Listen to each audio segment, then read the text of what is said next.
m'appelle Réginald Fauquemberg, j'ai 25 ans, j'habite à Évin-Malmaison. J'ai un frère jumeau et j'ai un grand frère. Et j'ai une copine, ça va faire 4 ans que je suis avec ma copine.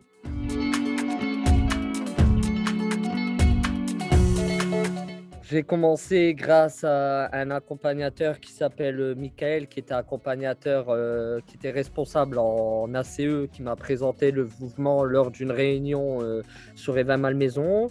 Il m'a donné une invitation pour aller à l'AGL de rentrée.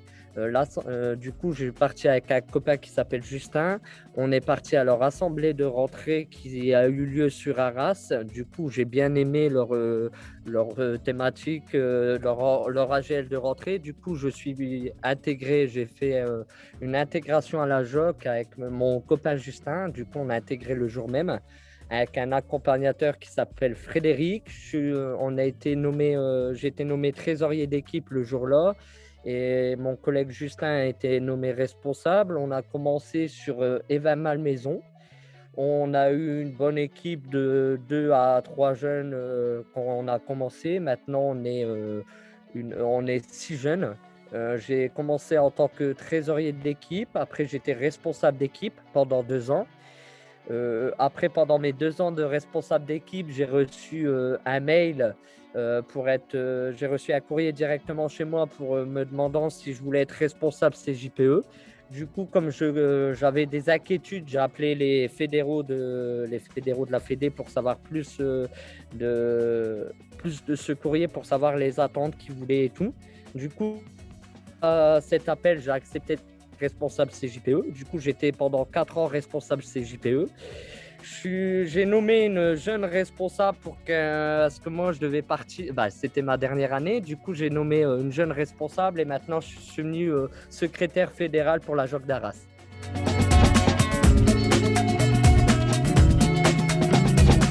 La JOC m'a rendu quelqu'un de plus dynamique parce qu'avant, j'osais pas ouvrir ma bouche entre parenthèses par rapport aux situations que j'ai vécues dans ma jeunesse. Et du coup, grâce à la JOC, maintenant, je connais un peu les textes de loi, tout ça. Alors du coup, je peux ouvrir ma bouche au niveau des patrons quand ça va pas ou des chefs de chantier quand ça va pas.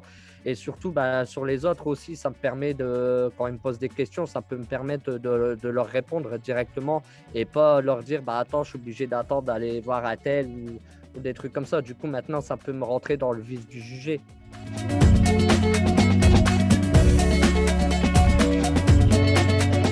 En fait, le projet du CJPE, ça m'a apporté pas mal de choses parce que ça m'a apporté de mettre dans le monde du travail, ça m'a apporté aussi d'être attentif à qu'est-ce que je recherche comme emploi, sur les questions faire un CV, lettre de motivation qui soit bien fait.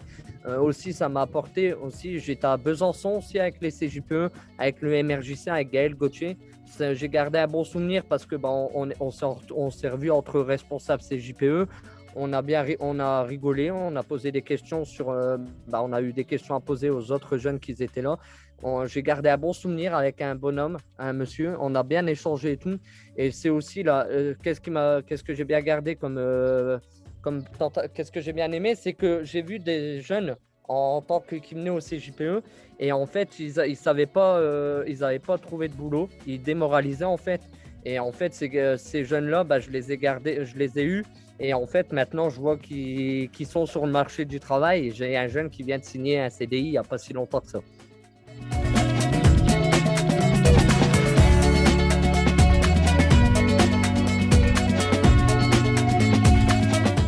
C'est très important que les donateurs continuent à financer ça parce que c'est un lien, une maison d'écoute pour les jeunes en fait, sur leurs galères, sur les lettres de motivation, les lettres de motivation, les CV, tout ça. Et c'est important aussi qu'ils financent parce que ça va apporter un droit de parole parce que c'est un jeune qui peut être en situation qui stresse pour passer une simulation d'embauche. Nous, on est là pour le mettre en confiance en soi, tout ça. Et on est là aussi à l'écoute des questions que les jeunes peuvent avoir ou des questions que nous, on peut savoir répondre tout de suite à la place d'un employeur qui va lui poser, en fait, le mettre à l'aise. Parce qu'il y a un certain jeune que quand j'ai fait mes CJPE, en fait, il disait à mon accompagnateur, bah voilà, je vais passer un entretien de simulation d'embauche le lendemain.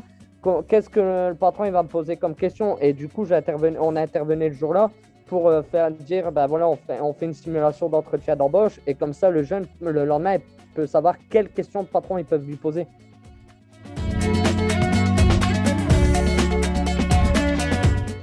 J'allais rajouter que c'est aussi avec comment dire, c'est aussi grâce aux accompagnateurs qu'on est à l'écoute. En fait, les jeunes sont à l'écoute. Tout ce qui se dit en JOC, en fait, reste en JOC. Et c'est très important dans la JOC parce que la JOC peut permettre à des jeunes qui sont en situation de détresse ou des jeunes qui sont renfermés à soi, en fait, ça peut permettre aux jeunes d'être à l'écoute parce que moi, je vois que sur mon équipe, j'avais des jeunes qui sont en difficulté sur la confiance en soi, ça soit la confiance en soi, l'écoute, qu'ils étaient renfermés, qu'ils n'osaient pas parler. Et je vois grâce à mon équipe, en fait, sur l'équipe locale, maintenant, je vois les jeunes qui, même en session, qu'on était à Reims l'année dernière, j'ai vu 2 jeunes qui étaient responsabilisés. Normalement, c'était autant c'était les fédéraux qui devaient animer le carrefour là. C'est les 2 jeunes responsables de l'équipe de Lens qui ont animé le temps de carrefour avec nous.